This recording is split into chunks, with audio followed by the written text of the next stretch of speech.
আল্লাহ রাব্বুল আলামিন বলেন তুসাব্বিহু লাহুস সামাওয়াতুস সাবউ ওয়াল আরদু ওয়া মান ফীহিন্না।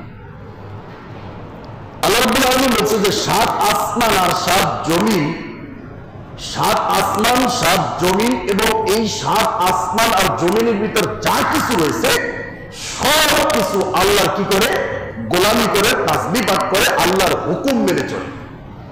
ওয়া ইন মিন শাইইন ইল্লা ইউসাব্বিহু বিহামদিহি। আল্লাহ বলেন আসমান জমিন, 7টা আসমান 7টা জমিনের মধ্যে এমন কোন জড় পদার্থ, জীব জন্তু প্রাণী পশু পাখি যা কিছু রয়েছে যেগুলো কথা বলে বলতে পারে না, যার প্রাণ আছে যার প্রাণ নেই, মরা এই কাঠটা পর্যন্ত আল্লাহ তাসবিহ পাঠ করে।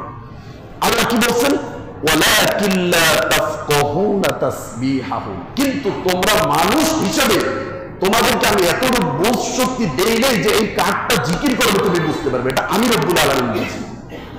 এই বুঝটা কে বোঝে? আল্লাহ বোঝে। কিন্তু সারা পৃথিবী সব কিছু কি করে? তাসবিহ পাঠ করে, আল্লাহর বিধান মেনে চলে।